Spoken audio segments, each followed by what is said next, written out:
Be sure to check out mythvisionpodcast.com. Help MythVision grow, guys. Become a Patreon member. You guys will get early access to all my videos when I'm done editing them. Also, it's a small community where you guys can message me your questions and talk to me in private. You guys can also donate through PayPal and Cash App. Join the social media links down in the description. We have Twitter, Facebook, all sorts of social media. Help the community of MythVision grow. Hit the subscribe button, hit that bell so you guys are notified every time I do a live video and you don't miss any of my content. Dr. Price. Same person asking the questions. Rocker11 or Ricker11. I'm not sure. It's R1CKR011. And they say, speaking of AT, what on earth happened to Orpheus, the 13th sign? Certainly this couldn't have been overlooked in antiquity, and any parallels in myths in the Bible, perhaps? He was the master of snakes, so that's awfully interesting as he's at the end, the dragon of Revelation, and the beginning, serpent of the garden. Oh, and was there a schism between quasi-heliocentric hierarchies and agricultural hierarchies of the pantheons, as is vaguely implied by many episodes of the Bible, including Cain and Abel? We know this specifically happened in response to Akhenaten, and this seems paralleled with older Greek myths, original Dionysus and Pan versus newer versions, Zeus and Apollo. Most of that I'd have to say I just don't know. I'm not familiar. I've heard there was another zodiacal sign of the whale, Cetus or something like that. But I really don't know anything about that. I know there were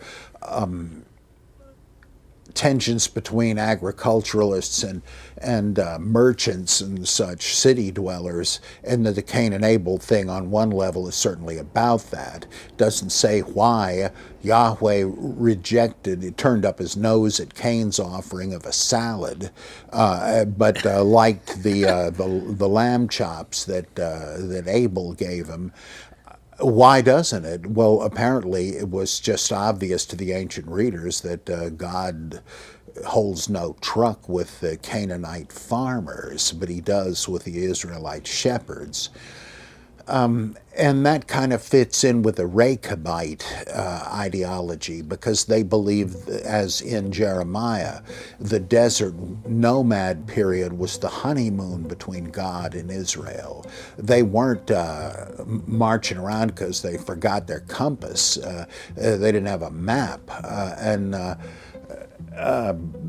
So they were just lost, which you kind of get that impression when Moses says, okay, forget it, we're parked here at Kadesh Barnea, but you're too chicken to go in, so how about if you drop dead in the desert after some decades of wandering?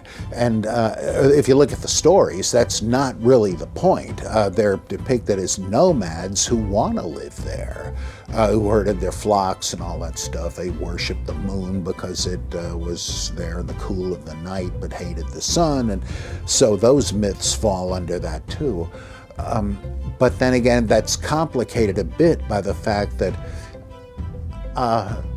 the hatred of the Canaanites is sort of a later development, trying to repress the past of the Hebrews as Canaanites who had all of that stuff in their religion.